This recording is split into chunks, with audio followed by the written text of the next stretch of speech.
Salut à tous, c'est Seb et bienvenue dans cette nouvelle vidéo. Aujourd'hui, j'ai le plaisir d'accueillir Samy, un membre de ma formation FBA Accelerator, qui va partager son parcours en tant que vendeur Amazon jusqu'ici. Et vous allez le voir, Samy a utilisé plusieurs stratégies peu communes pour se lancer et il a réussi à trouver des opportunités très intéressantes malgré plusieurs challenges qui se sont dressés devant lui. Si vous appréciez ce type de contenu, de retours, de témoignages, de parcours de vendeurs FBA et que vous voulez plus de contenu de ce type, faites-le moi savoir en mettant un gros pouce bleu sur cette vidéo et en laissant un commentaire juste en dessous. Donc sans plus attendre, on passe à l'interview et je vous laisse profiter de ma conversation avec Samy.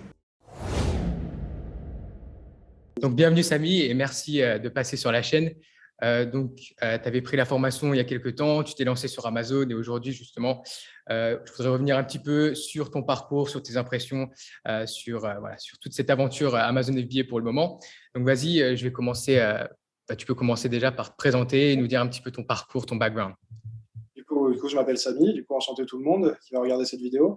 Moi, j'ai commencé le dropshipping. Au tout début, j'étais dropshipper. J'ai commencé le dropshipping, j'avais 24 ans, 23 ans, 24 ans. Maintenant, j'en ai 28. J'ai arrêté le dropshipping il y a à peu près 2 ans et demi et je suis passé sur le modèle Amazon FBA en fait. Alors, pourquoi je suis passé sur le modèle Amazon FBA? Parce que quand on fait du dropshipping, le client, il n'est pas content déjà parce que on envoie le colis depuis Chine. Et du coup, avec Facebook, je fais du dropshipping avec Facebook et avec Google. Donc, je me suis fait bloquer des deux plateformes, en fait. Et à chaque fois que je recréais des comptes Facebook, c'était un petit peu, je ne sais pas si vous avez vu le livre de Robert Kiyosaki, la rat race, exactement ça. Donc, c'est-à-dire que c'était une course de reins infinie. Et je me suis dit, bon, là, je commence à avoir 26, 27 ans. Il faut que je trouve un business model qui puisse me permettre d'avancer. Alors, certes, avec le dropshipping, je faisais des très gros chiffres très vite, mais ça s'essoufflait très vite. C'était un petit peu comme aller au casino, si vous voulez. Et du coup, avec Amazon, ce que j'ai fait, c'est que je constitue un revenu fixe, certes moins élevé, mais qui arrivera au même terme que le dropshipping que je faisais avant, en plus de temps, mais de façon beaucoup plus sereine, en fait. Donc moi, avec l'âge, en fait, je suis arrivé avec un background de dropshipper, mais avec une volonté, si vous voulez, d'arriver à une stabilité financière et non être stressé, avoir des problèmes. Je ne dormais pas la nuit quand je faisais du dropshipping. C'est vraiment très stable. Beaucoup de stress. Et là, du coup, tu as transitionné un peu du dropshipping vers un autre business model de e-commerce, Amazon FBA, pour avoir justement plus de stabilité et avoir un business plus long terme et pérenne, j'ai envie de dire, pouvoir monter une marque et pas juste lancer des produits qui explosent direct et ensuite où tu te fais bloquer et c'est la cata. Exactement, parce qu'il faut savoir que Facebook n'aime pas du tout. Quand vous créez une marque, vous ne pouvez pas passer de 1000 euros, de 200 euros par jour et un mois après faire 5000. Facebook, il vous crame, c'est fini. Ouais. Vous avez du stock chez vous, vous ne pouvez pas faire ce type de business parce que vous voyez que la pub va aller très doucement comparé à ça. Et du coup, je suis passé sur Amazon pour justement aussi bénéficier de la logistique Amazon mondiale qui est beaucoup moins difficile que le dropshipping parce que le dropshipping, c'est comme si vous créez votre propre Amazon, en fait. Si vous créez votre site, Amazon, il fait des pubs sur Facebook, sur Google. Ben vous faites ça. Vous êtes en concurrence avec Amazon, en fait, du coup, au final, quand vous faites ça. C'est sûr que c'est plus facile d'utiliser la logistique, probablement la meilleure chaîne de logistique du monde, plutôt que d'essayer de se la faire soi-même, parce que c'est vrai que la logistique, ça peut être un sacré challenge, quoi. C'est compliqué. Et du coup, tu t'es lancé sur Amazon il y a plusieurs mois maintenant. Quels sont un peu tes résultats, tes impressions aussi sur Amazon, quel genre de stratégie tu as utilisé? Voilà, ça serait intéressant de savoir un petit peu comment tu t'y es pris. Alors, là, j'ai lancé au total 3 produits sur Amazon et là, j'en ai plus que 2. Alors, pourquoi j'en ai plus que 2? J'ai fait des bêtises et un Chinois m'a volé mon produit, mais bon, ça je vous expliquerai par la suite. Mon premier produit, c'était un petit produit. En fait, ça s'apparente à une coque de téléphone. On peut le voir comme ça. C'est comme c'est une coque pour quelque chose. Je vais vous dire ce que c'est, parce que voilà. Mais c'est une coque pour quelque chose, et sans cette coque, ce quelque chose est inutile, presque, on va dire. Donc, quand je me suis lancé, et ce quelque chose, la coque, je la vends à 9 euros. Je la paye 40 centimes, je la vends à 9 euros. Ça fait une bonne marge. Ça fait une bonne marge, mais bon, comme le produit coûte 9 euros, Amazon, il mange beaucoup dessus, en fait. Voilà, il prend beaucoup de frais et je suis dans le programme petit et léger d'Amazon, ce qui fait que mon shipping, il coûte à peu près 1,50 € ou 2 euros maximum, ça dépend des pays. Et tu as aussi des frais qui sont réduits, c'est ça? C'est-à-dire qu'en fait, j'ai les frais de 15% toujours classiques, sauf que le shipping, au lieu que ce soit 2-3 euros, il me coûte la moitié en fait. Et du coup, ce qui fait que j'arrive à dégager une marge de 63% sur ce produit-là après TVA en fait. Voilà. Donc, parce que moi, mes frais produits sont de l'ordre de 2 euros avec la marge, avec ce que prend Amazon en fait. Quelque chose comme ça, 2 euros, 2,20 €. Et le reste, c'est pour moi. en fait. Voilà. Ok. Du coup, ouais, j'ai à peu près 60% de marge dessus. Et c'est un produit que j'ai lancé avec pas beaucoup. C'est un produit que j'ai lancé avec à peu près 450 euros. Bien sûr, ça a vendu. Du coup, j'ai dû absolument remettre du stock. Donc, ça m'a coûté à peu près 2500 euros, je dirais, pour un produit qu'on achète quand même 40 centimes. Donc, ça fait quand même un gros volume. Ouais, Voilà. c'est ça. Après, c'est voilà, Voilà. c'est la technique petit prix et effectivement très léger et petit, mais où il y a beaucoup de volume. Voilà. Et pour avoir le retour d'expérience, c'est pas un produit que je recommanderais de lancer parce que moi, j'ai vu l'opportunité. Parce que en fait, moi, alors, je peux pas dire c'est un produit qui s'est lancé par une grande marque telle que Samsung, Apple, c'est ce type de produit. Et moi, je suis très friand de technologie et je me suis dit, Ouais. ah ben tiens, il n'existe pas de coque pour ce produit. Et je cherchais Ok. sur Amazon, je voulais en acheter pour moi en fait. Et parce que voilà, je voulais en acheter pour moi. Et du coup, j'ai pas vu ça sur Amazon. Je me dis, ah ben tiens, ben, je vais vendre ça. Voilà, c'est fini. Je l'ai vendu, il n'y avait personne. Maintenant, j'ai plus de 250 commentaires sur Amazon. C'est un produit qui me rapporte en chiffre d'affaires à peu près entre 6 et 10 000 euros par mois, ça dépend des mois, et qui fait 60% de marge. Donc voilà, c'est pas un produit extraordinaire, il est sur toute l'Europe. Donc ça, Ok. ben, voilà, j'avais envie de commencer petit, j'avais pas envie de me lancer avec un gros produit. Donc je me suis lancé comme ça, j'ai découvert le programme petit et léger. Et du coup, voilà, c'est un produit qui me rapporte toujours de l'argent. Certes, il n'est pas en croissance. Je pense qu'à un moment, il va s'essouffler. Mais c'est un produit qui est OK, qui Ouais. marche et qui est OK.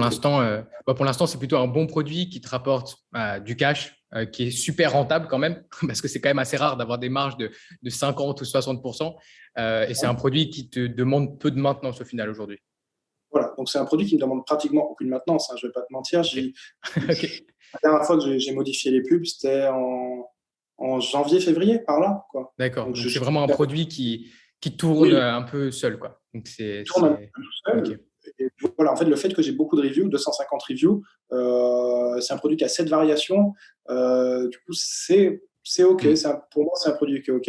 Alors, je vais vous parler aussi du deuxième produit. Enfin, je vais te parler du deuxième produit. Je vais Ouais. le dire puisque je le vends plus. Il n'existe plus sur les marketplaces. C'était une trousse Pop-it, en fait. Et OK. les Pop-it se vendaient bien à l'époque. Et il n'y avait pas de trousse Pop-it. Et moi, j'ai un ami, il a des enfants. Il aimait les Pop-it. Et il a dit, oh, j'aurais adoré avoir une trousse Pop-it. Je dis, bah tiens, ça doit exister ce truc. Donc, c'est en Chine, j'ai vu Trousse Pop-It, mais à l'époque, je n'étais pas private label. Je ne m'étais pas enregistré, je n'avais pas compris que c'était important. Du coup, je lance une trousse Pop-It. Premier jour, 15 ventes en France. Wow. Deuxième jour, 50 ventes. Troisième jour, ça continue comme ça. Et j'en renvoie du stock. J'ai acheté 600 trousses, je les ai envoyées. Et à un moment, plus de ventes. Je me dis, qu'est-ce qui se passe? Et je vois deux sellers. Je dis, c'est quoi ce, Voilà. c'est Le quoi ce hijacker. voilà, c'est quoi ce mec? Et comment ça? Après, moi, j'ai contacté Amazon. Je dis oui, c'est moi la marque qui fait ça parce que j'avais le nom de la marque que j'avais mis. J'avais Ouais. par exemple, supposons Rainbow. Voilà, moi, je suis le vendeur Rainbow. Ouais. Et la marque, c'était Rainbow Trousse Pop-It. Voilà. Je dis, écoutez, Hmm. c'est moi le vendeur et tout. Et Amazon m'a dit non, non, mec, t'es pas référencé en private label. Tout le monde peut vendre ton produit. Du coup, j'ai fait OK. Du coup, à ce moment-là, bon, je sais que mon produit était mort parce que le chinois, il le mettait en FBM. OK. Donc, du coup, moi, j'ai Ouais. perdu du ranking et le mec, il vendait pas non plus, en fait. Du coup, c'était pas très malin. Ouais. Du coup, j'ai menacé ce vendeur. Je suis allé le voir en tant que client, je l'ai menacé et je lui ai dit que j'étais en private label, tout ça. Et il m'a répondu au bout d'une semaine. Il m'a dit, ah, je suis désolé, je savais pas, il s'est enlevé. Donc, j'ai repris les ventes. OK. Mais moi, j'avais rien, j'avais pas de private label parce que j'étais obligé Bien de. sûr. Mais juste la menace, ça suffit. La menace, ça suffit. Et après, un autre chinois, il est arrivé un mois après. Et je dis, Hmm. c'est bon, j'en ai marre. Ouais. Et puis après, voilà, mon premier produit, il était tranquille parce que comme j'ai cette variation, les gens ne voient pas que je fais beaucoup d'argent, enfin beaucoup. Les gens ne voient pas Hmm. que je vends beaucoup avec ce produit-là. Parce que si un produit fait 200, 300 euros par mois, si on fait x7, ça fait 2100 euros. Du coup, les gens, ils voient juste Eh avec oui, Jungle Fruit une variation. pour les Et donc 7 ça, c'était variations, un ouais, c'est ça. c'est un produit assez serein. Et voilà, du coup, j'ai arrêté ce deuxième produit parce que voilà, je me suis fait avoir. J'ai créé un private label. Enfin, j'ai fait Ouais. Amazon Registry. Donc là, je suis en Brand Registry. Et du Très coup, là, bien. j'ai relancé un produit voilà, qui coûte maintenant 70 euros, qui me coûte 20 euros à produire pour l'instant. Donc, j'essaie de le descendre à 15 euros. Je vais y Donc, on arriver. est à l'extrême inverse du premier produit qui coûte vraiment peu cher, qui est petit et léger. Là, tu es parti sur un produit beaucoup plus cher au final, dans probablement le haut de la fourchette qu'on pourrait recommander de vendre sur Amazon. Voilà. Et du coup, j'ai voulu tenter l'expérience et je me suis rendu compte que pour lancer un produit comme ça, il faut quand même du cash. Parce que moi, je me suis dit, bon, je vais tenter avec 10 000 euros. Bon, c'est quand même une somme importante sur Amazon. Bon, j'ai d'autres entreprises, du coup, j'ai gagné un petit peu d'argent avant. Et j'ai lancé ce produit et il commence à marcher. J'en vends 2, 3, des fois 4 par jour, des fois 5. Donc, un produit à 70 euros à 5 et je ne le vends qu'en France. Donc, c'est quand même pas mal. Je n'ai pas une grosse marge pour l'instant, je fais 20%, mais grâce à mes nouveaux fournisseurs, je pourrais augmenter ces marges à 35%. Mais voilà, c'est quand même pas mal. C'est quand même correct. Et ce que je me disais, c'était justement, c'est très, très dur d'aller lancer un produit comme ça parce que si vous n'avez pas de review, c'est impossible d'avoir des ventes. Impossible. Ouais. Impossible. Ouais, Donc moi, je suis passé par le programme Vine d'Amazon. J'ai réussi à avoir quelques reviews, mais malheureusement, Amazon m'a référencé en catégorie pornographique de ce produit. C'était la petite. Voilà. Et du coup, Vine, sachez que Vine, si vous vendez des produits pour adultes, ben Vine n'est pas autorisé et vous ne pouvez pas faire de pub. Ce n'est pas autorisé en fait de faire de pub. Il y a beaucoup de restrictions autour de cette catégorie érotique, produits pour adultes. Exactement. Du coup, ce qui s'est passé, c'est que mes commentaires Vine sont disparus. Et du coup, je ne vendais plus rien et j'étais référencé dans une mauvaise catégorie. Donc, quand les gens me cherchaient dans la bonne catégorie, ils ne me trouvaient pas. Donc, moi, j'ai bataillé avec Amazon pendant 3 semaines et ils se sont dit, ah, excusez-moi, on n'avait pas vu que ce n'était pas un produit pour adultes. C'est bon, vous êtes référencé dans la bonne catégorie maintenant. Du coup, là, je suis référencé dans la bonne catégorie que depuis 3 semaines à peu près. Et là, je voulais même arrêter ce produit. Et je me suis rendu compte qu'il vendait, en fait. Okay. Du coup, j'avais bien fait mon travail. Il vendait correctement. Donc et entre-temps, les reviews étaient revenus. Les reviews sont revenus. Okay. Si vous avez un produit à 70 euros et que vous avez 5 reviews, vous vendez 3 fois moins que si vous en avez 25. Voilà. Parce que les gens, même si c'est Amazon, voilà. Si et c'est exponentiel, c'est quasiment exponentiel avec le nombre de reviews que vous avez, c'est-à-dire ce genre de produit assez cher. Au plus tu vas avoir de reviews sur ton produit, forcément, au plus tu vas vendre, au plus tu vas te classer haut dans les résultats de recherche. Et c'est un petit peu la machine qui s'enclenche, quoi. Exactement. Donc, du coup, là, l'idée que j'allais faire, c'était une petite astuce dont je t'ai parlé, t'en parleras à tout le monde pour les Vines, pour avoir beaucoup de reviews en même temps. C'est ça. Pas trop, voilà, un petit peu pas trop. Amazon ne s'est pas encore rendu compte que ça ne marchait pas, donc c'est pas un hack, mais c'est sympa. C'est un petit hack, mais qui est légal, quoi. On fait rien de mal. Ouais. C'est un petit hack légal. Bon, il faut beaucoup d'argent, il faut donner quand même 100, 200 produits, c'est pas rien, mais vous arrivez tout de suite avec 100 commentaires, ce qui est intéressant. Ça. Mais là, quand tu t'attaques à une grosse niche, parce que la niche dans laquelle est ton 3e produit, c'est quand même une grosse niche avec des gros volumes de vente, des produits qui sont assez chers.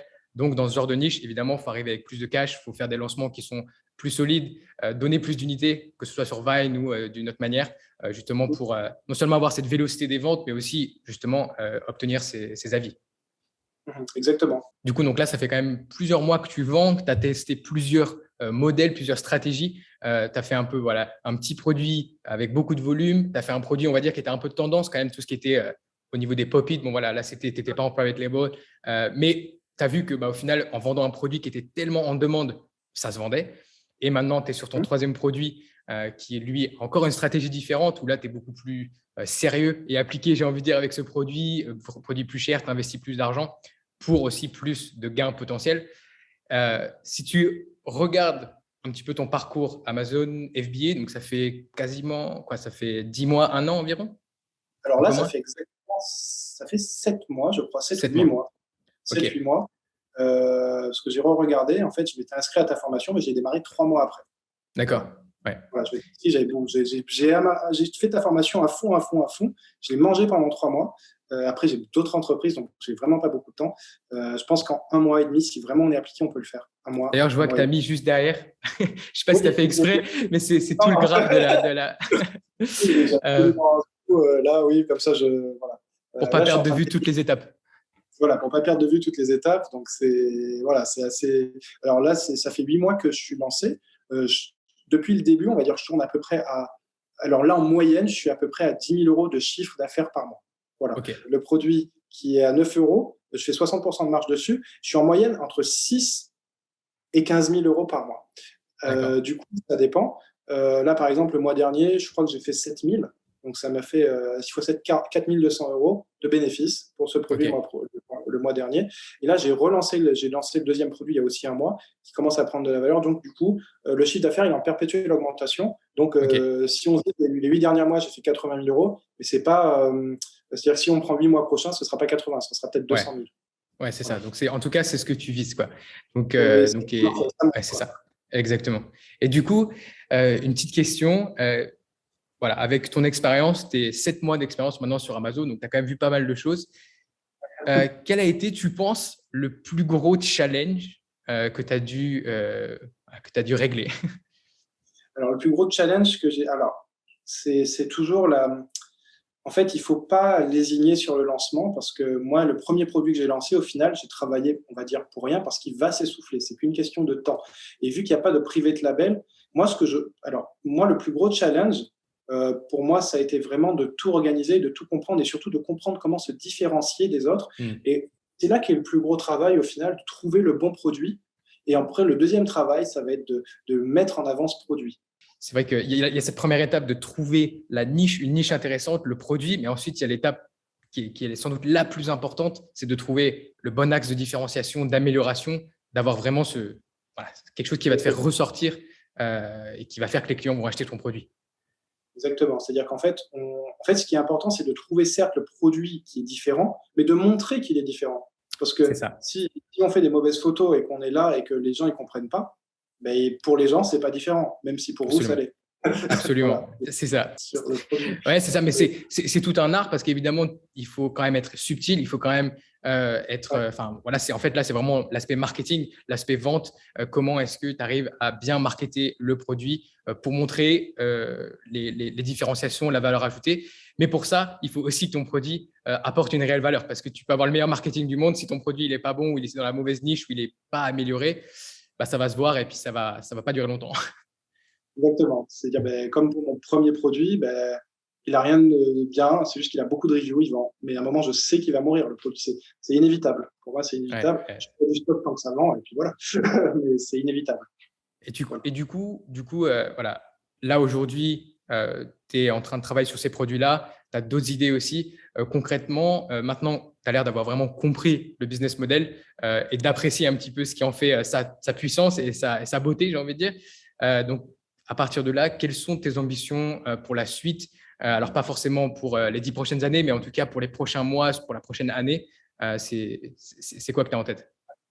Et comme je te disais tout à l'heure quand on s'est parlé, alors on en parlait tous les deux, du coup, c'est de prendre Amazon comme système de logistique et Mhm. de mettre un produit sur toutes les marketplaces européennes. Ouais, C'est-à-dire qu'Amazon représente à peu près 30% du commerce mondial, mais si on arrive à rajouter toutes les autres marketplaces, on peut facilement faire un x2 ou un x3 sur son produit, sans trop d'efforts. Donc moi, ouais, je vais prendre un produit et je vais le dupliquer sur partout où je peux, sur toutes c'est les ça. marketplaces qui existent, et utiliser le système de logistique d'Amazon pour C'est livrer tous ça. mes clients en Europe en 24-48 heures. Une fois que j'ai fait ça, je le ferai aussi aux États-Unis parce que j'arriverai du coup avec beaucoup de reviews aux États-Unis. Donc, je pourrais avoir profité d'une honeymoon assez sympathique. Et je ferai aussi ça avec Amazon. Du coup, j'utiliserai la logistique d'Amazon aux États-Unis. Et aussi, je me mettrai sur Walmart. Je me mettrai sur, comment il s'appelle l'autre là qui vend aussi. Tu as Walmart, tu as eBay aussi qui vend. Mhm, Tu as mhm. tous les sites qui. Voilà. Et au final, tu relis tout ça à Amazon. Et Amazon, il charge avec des plugins, des petites applications. Il envoie automatiquement, en fait. Ouais. Donc, toi, tu n'as Et pas à gérer toutes ces affaires-là. tu as raison. Voilà. Et je pense que c'est un axe de progression, surtout quand tu as un bon produit, un produit avec beaucoup de potentiel. En fait, tu utilises un petit peu Amazon comme une rampe de lancement pour déjà confirmer le produit, pour faire du chiffre d'affaires, du bénéfice. Et ensuite, comme tu as dit, alors en Europe, c'est environ quoi, 20-30% du e-commerce que représente Amazon. Et aux États-Unis, je crois que c'est 40%. Mais voilà, 40%, on voit que déjà Amazon, c'est énorme. Alors imagine si tu arrives à capturer une partie des 60% restants. Bon, bah là, comme tu dis, tu peux faire un x2 assez facilement, entre guillemets, sur ton business. Carrément. Mais en plus, ce qui va être, enfin, moi, ce que j'ai prévu de faire après, c'est de créer un site spécialisé avec mon produit. Par exemple, je l'appelle mon produit. Voilà. C'est une vraie marque que je crée au final. Et au final, là, quand vous allez faire de la pub avec Facebook, là-dessus, alors honnêtement, je pense qu'on peut faire beaucoup plus d'argent que sur Amazon comme ça. Parce qu'Amazon, vous êtes perdu dans des milliers de produits. Et en faisant cette méthode-là, mais il faut déjà avoir fait tout ça avant. Là, c'est le Graal. Vous arrivez avec votre marque. Et là, vous pouvez envoyer du budget sur Facebook et les clients, ils seront contents parce que c'est de la qualité. Amazon livre super rapidement. Vous êtes en Europe, vous êtes en France, vous livrez internationalement. Et il faut savoir, pour donner une petite idée, sur Facebook, on peut dépenser 100 000 euros de pub par jour. Et Facebook, il vous renvoie 300 000 euros de chiffre. C'est incroyable, Facebook. Hein, C'est vrai que vraiment chaud. toi, tu as cette expérience-là et au final, venant du dropshipping et en faisant ce système-là, tu te dis, je vais prendre les avantages d'Amazon FBA, les avantages du dropshipping et les inconvénients d'aucun et du coup, avoir quelque chose en plus où tu arrives avec des reviews, avec une marque qui est déjà établie et vraiment, tu peux tout exploser quoi, concrètement. C'est ça. Après, c'est pas, moi, j'arriverai pas à ce stade-là à la fin de l'année. Moi, je me donne objectif fin 2023 pour arriver à ce que je t'ai dit, c'est-à-dire être présent avec ce produit-là à 70 € sur toutes les marketplaces européennes. Ensuite, d'attaquer, en même temps que je fais ça, j'attaque le marché américain. Et une fois que c'est bien établi et que j'ai vraiment beaucoup de stock dans Amazon US et dans Amazon Europe, à ce moment-là, je commence mon site. C'est vraiment étape par étape. Parce que le dropshipping, c'est bien, on va faire un peu d'argent très vite, mais c'est très rapide et éphémère en fait. Et c'est assez friable aussi. C'est très friable et c'est pas un business model, c'est du pari. On parie quand on fait du dropshipping, c'est pas pareil. Ouais, c'est ça. Voilà. Voilà. Merci en tout cas pour ce. C'est vraiment inspirant de voir aussi comment toi, tu réfléchis avec ton expérience justement qui n'était pas sur Amazon FBA à la base. Donc, tu as vraiment cette approche e-commerce, cette approche voilà, où tu sais te servir des Facebook Ads, tu sais faire de l'acquisition de trafic, tu sais aussi créer un Shopify qui va convertir. Donc, c'est vraiment top de pouvoir voir qu'on peut prendre les deux, les combiner et faire quelque chose d'encore plus gros, d'encore plus solide et long terme. Donc, ça, c'est vraiment top. Et du coup, si tu avais 2 conseils, on va dire, pour des nouveaux vendeurs, des gens qui veulent se lancer en e-commerce sur Amazon FBA, voilà, ça serait quoi un petit peu tes recommandations, tes conseils d'experts? Mes conseils, ce serait la qualité, pas la quantité. Si vous avez un produit qui tourne bien, allez pas chercher un deuxième produit, faites-le. Allez payer la TVA, faites-la en Europe entière et faites-la limite aux États-Unis si ça tourne très bien. Et faites ce que je fais avec un site web, en fait. Voilà. Et mettez-le aussi sur les autres marketplaces. Parce que, en fait, votre produit, si vous l'avez à 10 € et votre chinois, vous lui dites, écoute, je t'en prends 10 000, ben, vous l'aurez à 5 €, en fait. Et les mecs ne pourront pas rentrer sur votre marché, en fait. Du coup, en fait, le fait de faire comme ça, vous sécurisez tous les angles. Voilà. Alors, si vous faites un produit, puis un deuxième, puis un troisième sur la marketplace française, par exemple, vous serez un petit acheteur pour le chinois. Et le chinois, il va vous dire, moi, je te le laisse à 10 €. Ah, c'est pas grave, je ne veux plus m'en acheter. Mais c'est pas grave, non, c'est pas grave. Moi, je perds que ça. Alors que si vous en achetez 10 000, le mec, il va pas vouloir vous perdre. Il va se tuer pour vous garder. Voilà. Moi, c'est comme ça que je vois. C'est une sécurité, en fait. Voilà. Moi, je le conçois comme ça. Voilà. Top. Ouais, non, c'est ça. C'est vraiment une fois qu'on a trouvé ce bon produit, quelque chose qui fonctionne, qu'on a une marque établie, de continuer à pousser, d'appuyer là où, pas là où ça fait mal, mais là où ça fonctionne et vraiment pour devenir, déjà pour taper dans les économies d'échelle, pour avoir des meilleures relations avec son fournisseur et aussi juste pour construire ta marque à l'international et de manière vraiment pérenne, quoi. Ouais, exactement. Ouais, en fait, il vaut mieux se focaliser sur un seul truc et aller au bout de la chose. Ok. Voilà. Et dernière question pour toi, Samy, du coup, la question un petit peu évidente. Donc, tu as suivi la formation il y a 8-9 mois environ, presque un Je la an. regarde encore. Ok. Et du coup, est-ce que tu recommandes la formation et voilà, pourquoi? Quel est un petit peu ton ressenti là-dessus? Bien sûr que je recommande la formation. En fait, tu m'as apporté, alors sans toi, honnêtement, sans cette formation, j'aurais arrêté le e-commerce, honnêtement, parce que je connaissais que le dropshipping et c'était pour moi bancal. Et en fait, tu m'as aidé à faire le lien entre les deux parce que, en fait, Amazon, c'est très sécurisé parce que la formation, elle est vraiment bien parce qu'elle t'explique vraiment comment te lancer et comment devenir indépendant sur Internet. C'est vraiment… tu peux, en fait, avec la formation, tu peux, comme je te disais, faire 10 000 € de bénéfices par mois et être tranquille, ou tu peux monter à 1 million par mois. Ça permet d'y arriver. Tu donnes les informations qu'il faut pour arriver à ça. Après, c'est le travail de chacun qui va dépendre de est-ce qu'on fait 5 000 par mois ou est-ce qu'on fait 1 million. Ça dépend de chacun. Mais il y a les informations dans cette formation pour pouvoir arriver à ces objectifs. C'est carré. Et dans le fond, c'est un système au final qu'on exploite. C'est un modèle. Du coup, c'est quelque chose, comme tu dis, qui, oui, on peut faire 5 000 par mois, mais potentiellement, il y a des gens qui font 100 000, 1 million avec le même système et avec des stratégies similaires qui sont juste à plus grosse échelle, en fait. Exactement. C'est-à-dire que tu nous apprends à lancer un produit, très bien. Tu nous l'apprends à le mettre en Europe. Tu nous apprends à faire 10, 20, 30 000 € par mois avec un produit. Il y en a qui veulent pas peut-être faire de mettre sur toutes les marketplaces, mais ils ont juste à dupliquer ce que tu as appris 10 fois, ils font 300 000 par mois en fait. Après, c'est du travail, mais en fait, c'est juste bête et méchant. Voilà, c'est tout. Ok. Écoute, merci beaucoup pour déjà ton retour d'expérience, pour ton témoignage sur déjà ton aventure sur Amazon, un petit peu tes chiffres, tes stratégies. C'est toujours super intéressant d'entendre. En fait, il y a des stratégies similaires et puis ensuite chacun l'adapte un petit peu par rapport à ses objectifs, par rapport aussi aux produits qu'on trouve, à ce qui nous intéresse. Et voilà, donc c'est vraiment intéressant de voir que toi, tu as réussi en utilisant ces stratégies-là et que tu as des ambitions qui sont élevées pour la suite. Donc, je te souhaite évidemment de les réussir. Et puis, merci à toi d'être passé sur la chaîne pour ce petit témoignage. Avec plaisir. Merci beaucoup, Seb. Salut, Samy. Salut. J'espère que cette interview vous a plu et que le parcours de Samy pourra vous inspirer, pourra vous aider à vous lancer à votre tour. Et si vous souhaitez acquérir les connaissances clés pour lancer un business e-commerce sur Amazon et si vous voulez intégrer une communauté active de vendeurs FBA, eh bien, je vous laisse le lien et le programme de ma description juste en dessous dans la vidéo. Vous pouvez aller regarder ça et voir si c'est quelque chose qui a l'air d'être pour vous. Et bien sûr, si vous avez apprécié le contenu de cette vidéo, n'oubliez pas de mettre un gros pouce bleu. Ça aide la vidéo à se faire référencer, ça aide la chaîne à se développer. Et n'oubliez pas aussi de vous abonner à la chaîne, d'activer les notifications pour recevoir plus de contenu sur votre page YouTube quand je poste une nouvelle vidéo. Si vous avez des questions, n'hésitez pas à les laisser juste en dessous dans la section commentaires. Je lis et je réponds à tous vos commentaires. Sur ce, je vous dis à très vite pour une nouvelle vidéo sur Liberté Digitale.